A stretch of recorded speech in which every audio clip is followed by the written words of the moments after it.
YouTube, how's it going? The Goat House is back. Today, we're ranking every NFL team from worst to first based on their cornerback duo using outside corners for these rankings. Did the same thing for safeties yesterday. Coming up, we'll rank entire secondaries 32-1. So excited about that. All kinds of these videos on the channel. More to come. Full NFL coverage here. So join us. Smash the like button. Subscribe. Be much appreciated. Check out that Twitter. There is a link down below. Here it is. Constant updates on what's coming for the channel and the NFL polls, keeping you guys involved, answering questions. Check it out. Corner duos. Again, this is outside corners. So 32 is Blashawn Austin and Bryce Hall for the Jets here. Austin's actually kind of underrated. I think he's a decent corner. Obviously, you can get better there. Bryce Hall was a pretty solid college corner for Virginia. When he got his opportunity last year, he looked pretty solid for the Jets. So it's a sneaky cornerback group, but it definitely needs to get better. There are some guys that can compete for either spot there. The way they drafted, it felt like they added guys that are kind of, slot. You're looking at Michael Carter, not the running back, but look like a pretty good slot corner there. The Seahawks coming in at 31, Witherspoon and Trey Flowers. Honestly, I'm probably a little higher than most people on Ahkello Witherspoon. That isn't, it's not really saying a whole lot there. But he has some upside. Trey Flowers, remember they got him from Oklahoma State. They had him, moved him from safety to corner. He looked pretty decent, but all of a sudden, that didn't, stay the same. All of a sudden it kind of fell apart. I know fans were trying to get him replaced too. They did bring in Pierre Desir. He could definitely get an opportunity here to start. I'm thinking they probably go with the young duo here, but because they have some young pass rushers they're trying to develop at the same time. So maybe they're just going young. And then you look at Jordan Brooks, linebacker position. So maybe they just go with the young group there. But again, look out for Desir. But I think this is probably the duo here. Bradley Roby and Vernon Hargraves. They also have Terrence Mitchell. It feels like they got a bunch of guys that can play in the slot. They got Desmond King, who's probably going to play in the slot. So I'm thinking this is the outside duo. Roby kind of carries that group there. Roby's not bad. Decent corner out there. The Cardinals at 29, Malcolm Butler and Robert Alford. They definitely needed to get better at this position. They really didn't because Patrick Peterson out, Butler in. And you didn't really add on the other side there, of course, to get better, I should say. Murphy's going to play more of a slot role. So it's tough to play if they want to run a similar scheme here, the Cardinals. It's tough to play, press man that much. So we'll see if that continues there. Butler does have experience in press man at least. 28, pretty good young duo, sneaky young duo. It's not going to be great right away, but I like Trevon Diggs. You guys remember I liked him a lot at Alabama. He's got a lot of upside. He's kind of got that natural playmaking ability, natural footwork, hips. So that's really the reason I liked him. And when he played last year before he got hurt, he looked like that playmaker. He was actually very close to having more playmaking plays, whether it was creating that turnover, the interception. But Calvin Joseph, pretty solid corner that can play some man, pretty good downfield attacking the ball as well. This is a pretty good young duo. They could surprise some people. It just takes young corners a bit to develop. Even if they play well right away like Diggs, there could be a back and forth inconsistency. That's pretty common for young corners, no matter how good they are. The Bears next, Jalen Johnson and Desmond Trufant. I love the way Jalen Johnson played last year. Again, still a young corner. Now he kind of has to fill that number one role. They definitely took a hit losing Fuller, a pretty big hit. But I do like Johnson. But again, probably a tougher task this year. So, you can't expect him to be lights out all the time. Trufant has struggled a little bit and struggled to stay healthy. Could this be Artie Burns playing this role? It's a possibility there. But I think it's likely Trufant. The Bears took a hit losing Fuller. A little bit of carrying going on here for the Eagles with Darius Slay and Avonte Maddox. They did draft Zach McPherson, who played for Texas Tech, had a pretty good year. But I'm thinking this is likely the duo. Maddox almost feels like a slot guy to me. Maybe that's just because of his size. Slay even struggled last year just because he had no help. So that kind of really weighs down the group here. So that's the tough part. Rhodes and Rock Yassin of the Colts. Rhodes kind of carried that group. I shouldn't really say that because Kenny Moore helped quite a bit. Could play slot and outside, but I just went with the strict outside guys here. But Rhodes played very well. Rock Yassin, I still think he can be better. He took a lot of heat from, I thought, the fan base a little bit I mean, there was at times where if somebody got beat, it was likely him. But there was times where he got beat and he wasn't like torched. I thought he was in a pretty good position, but he just got beat. He just lost the rep. So he still got some upside. Rhodes, tough one to figure out because he was really struggling in his career, but then he played very well to start last year. Kind of came back down to earth in the stretch of the season, but still played well. So where are they going to be this year? But yeah, maybe Rock Yassin could pick it up. I still think he has some upside here. Just because somebody gets beat a lot doesn't mean he's bad. He was there a lot of the times. Next, we got the Falcons got a pretty sneaky one, actually. AJ Terrell and Isaiah Oliver there. Pretty young group, long group as well. Because their length, their wingspan, their height, I guess, for corners. They got some upside.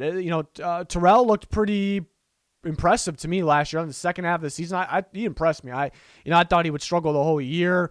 Most corners do. Again, impressive. Isaiah Oliver has been kind of hot and cold, but he's definitely still got some up. They also have Kendall Sheffield as well, young guy from Ohio State. So they got a pretty good young group. Dean Pease coming in there to lead the way. He's a very good defensive mind. So that could help these guys. Those guys, it's a pretty sneaky duo. Hayden, and I'm going to go Cam Sutton here. The Steelers, that's kind of up in the air. Justin Lane's been pretty disappointing. Hasn't been able to get on the field. He has some off-the-field issues as well. I just don't think that's the guy. Sutton is viewed as more of a slot corner safety hybrid, but I think he's going to play outside just because the lack of what they got. I would look out for them to sign one of the remaining veteran corners. Maybe they're waiting around. Maybe they can get Nelson back cheaper. I think it may be likely they try to go Sherman, possibly someone else like that, because they desperately need an outside corner here. Sutton, I like Cam Sutton, because he's a versatile ball player here, but because he can play, I think we view him more as a slot guy. I think that can play safety, can play outside. Got some reps outside last year. It's mainly good because he's versatile, but, in terms of a outside corner duo, this is definitely on the weaker side, in my opinion. L'Jarius Sneed and Javarius Ward here, pretty good young duo. I know Brashad Breeland is out, but it's a solid young duo here. They've played better than expected. Sneed was way better than expected. Remember, he moved from safety to corner coming in the NFL, already played pretty well. The Saints, it's no guarantee who the duo will be. It's a guarantee as long as the off-the-field issues cleared up for that. Marshawn Lattimore would be the starter, obviously. He kind of carries the group a little bit. But with Patrick Robinson here, I do like Paulson Adebo. That was a solid pick out of Stanford. He's a pretty good playmaker there, but opting out last year, and he is a little inconsistent. It's kind of he either kind of gets beat or he makes that wow play. So I think stepping into the Saints defense, I think he's going to have to do a little more to be the starter week one, perhaps. That's kind of my opinion. I wouldn't, if he was a starter week one, I'd be for it. I just kind of a prediction here. Lattimore does carry this quite a bit for this. Robinson almost, he's another guy that's pretty versatile, but almost feels like he's better in the inside, but has kind of struggled overall. Over the course of his career, hasn't really lived up to where his expectations were. Another sneaky one here for the Lions. Jeff Okudah and Amani Aruarie, the very young cornerback duo. Okudah struggled last year. Injuries played part of that. It's not going to change that he's going to be a good corner. Whether it's this year, whether it's 3 years from now, 5 years from now, we're pretty confident this guy's going to be a pretty good corner. So just when will he step up? Amani Aruarie was actually playing pretty well early last year, but a big difference in the second half last year. I noticed that because he was kind of on everyone's radar, like, wow, it's a good young corner. He's playing well, kind of locking down some guys. Then all of a sudden, it just completely flipped the second half of the year. I think he had trouble with some of the speedier receivers. I think it was all about matchup. Some guys were kind of putting him in the blender, it looked like at times. So that's maybe, going against the faster receivers, that's kind of where he has to work on. But he showed some promise. He played a pretty good first half of the season last year. So it's a pretty good young duo. Trey Waynes and Chidobe Awuzie for the Bengals here. Mike Hilton will be their slot guy. It's unfortunate we didn't get to see William Jackson and Trey Waynes because that would have been a pretty damn good duo. Trey Waynes, we didn't get to see him last year, so that's kind of where you worry a little bit. But I thought he played actually a pretty damn good season with the Vikings the year before. He finally kind of played towards, because he's been underwhelming. He was a first-round pick, a pretty high pick, so he's kind of playing towards that direction. Last time we seen him, I thought he was one of maybe the best tackling corner in football. So I think people are sleeping on him, but maybe understandable. He missed a whole year of football. So we'll see how the Bengals' sneaky cornerback duo will be. Asante Samuel Jr., rookie from Florida State, with Michael Davis here. Chris Harris Jr. expected to be the slot corner. It's a pretty solid duo as well. Maybe you can get better from Michael Davis, but he's played well. He got that contract. I think Asante Samuel Jr. is going to be a pretty good player in that scheme. He really fits Brandon Staley's cover 4 scheme. He's going to be a playmaker. He's going to get his hands on the ball. He'll get beat here sometimes. He's a young corner. It's okay. But that could be a sneaky duo as well. Shaq Griffin and C.J. Henderson, a good young duo here. Henderson, a little inconsistent. Very early last year, looked impressive because this was a raw prospect. Even at Florida, he got beat a lot, but you like the wow moments, you like the traits, and that's why he was drafted high. But he played pretty well early last year for being a total raw prospect. Kind of came back down to earth after the first 3-4 games there. So he could still have some of those moments. I think Griffin could be solid for them. So we'll see where they're at there in terms of mainly with C.J. Henderson's development there.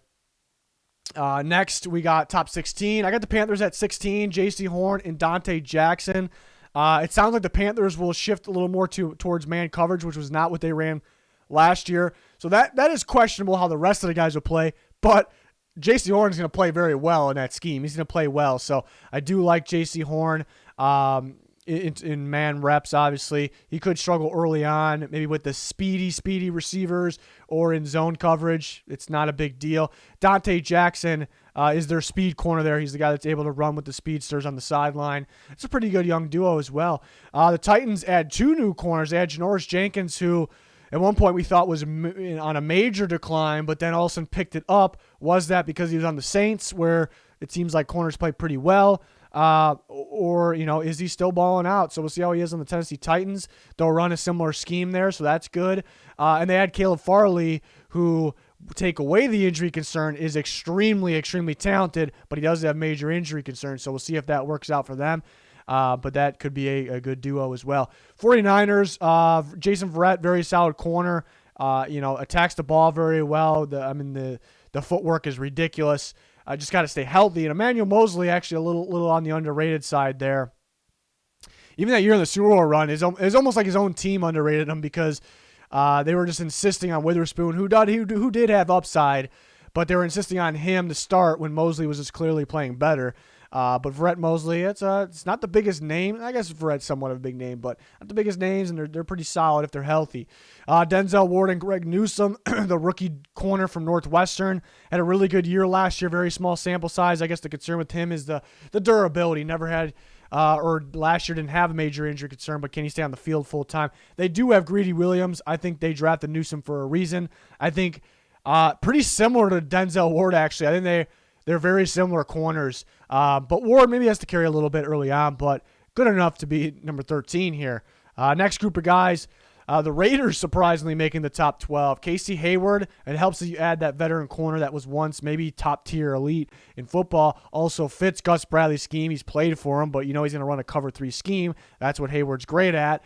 And then Trayvon Mullen. Mullen's another one of those guys where he gets ripped a little bit because he'll get beat here and there. But even when he gets beat, I see solid reps. I think he's very, very solid at attacking the ball underneath as well. He's physical. He can be physical and athletic. So I see promise there. I see some people saying he could play in a slot. I don't think so. I think these are the outside guys here. Debatable one here with the Vikings because they're number 2 corner, Patrick Peterson and Bashaud Breeland. I actually think I have a rare stance on this. It feels like people are mainly going Patrick Peterson and Cam Dantzler, which I'm okay with. I just think Breeland's the better corner there. Cam Dantzler, for a 3rd-round pick, played pretty damn well. For a 3rd-round pick, I do think people need to pump the brakes a little bit. I think PFF's kind of responsible for that. They kind of overgraded him, I thought. Again, played well for a 3rd-round corner. Young corners tend to struggle, so you could say he, for that, played pretty damn well. I just think we know Patrick Peterson's the best corner. Bashaud Breeland's a solid corner in my opinion. He's very physical. Another one of those guys that sometimes he would get beat deep, but he would be in right position. He was a press man corner in Kansas City. I think Peterson and Breeland fit with each other, but this scheme they're going to run in Minnesota, which is more cover two, physical underneath, and being able to read the quarterback's eyes. So in my opinion, those are the two best corners on the team. Again, Dantzler was impressive though, but just it's just my opinion there. Tre'Davious White and Levi Wallace. Yes, White carries a little bit. Wallace has his moments. It looked like he was better his rookie year than recently. But White being as good as he is and the secondary being as good as it was, it definitely helps here. But Levi Wallace still it's probably another one of those guys. When he gets beat, he's kind of right there to make the play. I think he's just kind of lacking the speed. He definitely has the knowledge to play the game, especially playing with Tre'Davious White. So we'll see if he steps up this year. I would actually watch out. I talked about the Steelers. I would watch out for the Bills, possibly adding a corner, Richard Sherman, Steven Nelson, one of those guys. I would like Sherman for them. It's interesting, though, because it looks like they want to run more man later in the year. If that is the case, then maybe Nelson's a better option. But they're one of those schemes that run everything pretty evenly, man being the least, but pretty evenly. So if they do add, if they added a Richard Sherman, I'd give him a boost here. I don't know if Sherman's great anymore. I really don't think he is. He's good, but I'd still give him a boost here. Jair Alexander, Eric Stokes. It could be Kevin King out there. Kevin King's another guy that gets ripped quite a bit. A specific play in the NFC Championship definitely helps because it's a guy that gets beat, but besides that play, take away that play because he got torched on that one. There's times where, he'll get beat, but it's kind of a good rep at the same time. I think those things go unnoticed a lot of people. People kind of just judge if a guy gets beat or not. But the fact was you could get better over Kevin King. And the Packers went out and got Eric Stokes. Eric Stokes is phenomenal covering underneath. I do worry about him covering the deep ball, deep routes early in his career. Don't be alarmed if that's the case. It'll happen. But he's fantastic covering underneath. Fantastic. Physical press, has that speed. They just got to kind of get him, work with his technique a little bit, get him to open up his body downfield because he has the speed to cover downfield. I think it's a good spot. So we'll see. New coordinator, so they could actually run some things to complement his game right now. If they ran some cover two, that would help Stokes, but then you're limiting Alexander a little bit. So we'll see what they do. But Alexander, one of the best in the business, that keeps him in the top 10 for sure. And again, it could be King there. There's some debatable ones here. Next group of guys, these ones are all real tight here. William Jackson and Kendall Fuller. Kendall Fuller was known as kind of a slot guy, actually played some safety for the Chiefs at times, and then he goes to Washington and plays outside corner, and he played pretty damn well. And now he might be covering the twos because he split covering the ones with Ronald Darby last year. But now William Jackson in there, it's a pretty damn good duo here in that defense. They got a pretty good supporting cast as well, to say the least. And then you got the brother of Kendall Fuller and Kyle Fuller here with Patrick Surtain. Interesting situation in Denver. I think Bryce Callahan will definitely be the slot. There's some people that, because they saw Callahan play outside a little bit, think he'll play outside. I really think he'll be the slot. I ranked outside corners here. They signed Ronald Darby. Speaking of, there's a lot of connections here between Washington and Denver. They signed him. I wasn't a big fan of that signing. Darby has injury concern. He didn't really fit Fangio's scheme, so it kind of made me wonder if they're moving away from things. But they're adding Fuller and Surtain. No, they're not moving away from things. They're going to play man coverage. They're going to play a lot of man coverage. So that's the downside here. The good thing is I'm loving the Broncos secondary. Fuller, Surtain, Callahan. The bad thing is the Darby signing looks worse than it already was. I'm sure he'll get reps. Wonder if because they're getting prepared to move on from Kareem Jackson, wonder if they want to fit Darby into, that strong safety role. It's kind of a long shot. I'm just wondering what they're going to do because they paid him $10 million per year, $30 million. It's questionable. So how many reps will he get with that contract? And again, I was questioning if he fit or not because he finally played well, and that was in Rivera's cover 3 scheme, going to Fangio's cover 1 scheme, and you got some studs of cover 1 here. I mean, Surtain lit it up playing cover 1 in Alabama. Those are the guys. Fuller's only a 1-year deal, so we'll see. We got James Bradbury of the Giants, who is rapidly getting better. I love that. And Adoree Jackson. I think Bradbury's on the underrated side. I think Adoree Jackson's on the overrated side. I think Adoree Jackson, that big name from USC, a little too much, too hyped, I think. He did show signs in Tennessee that he'll get there. He's an absolute raw prospect that will get there. That's kind of the good thing. we're all prospects, cornerbacks especially. It takes some time, so he's not even close to his prime yet. That's the good thing for the Giants. The bad thing is he doesn't really live up to the hype yet, but mainly because of injuries. The injury is a legitimate concern, but at the end of the day, he's a solid corner. There's not a lot of solid corners in football. James Bradbury's been fantastic, covering ones, locking them down. He's hitting his prime. He's hitting his prime here. It's gonna be scary. I love the Bucs duo a lot. I think they very much complement each other. Well. Carlton Davis is the better of the group, but it's pretty close. Jamel Dean, and they got a pretty good slot, Sean Murphy-Bunting, but that's beside the point here. Davis and Dean are both getting a lot better. The question for Dean was staying healthy. That was the question coming out of college. But he has for the most part here. So it felt like they got better every single game, so they can continue to grow here for the season. I think this could be. It's crazy seeing Carlton Davis and Jamel Dean, number 5 cornerback duo, but that's what I think they're going to be here because they just complement each other so well, and they're good young talents. Top 4, we got the best corner in football, Jalen Ramsey, paired with Darius Williams. Darius Williams was a very, very impressive last year.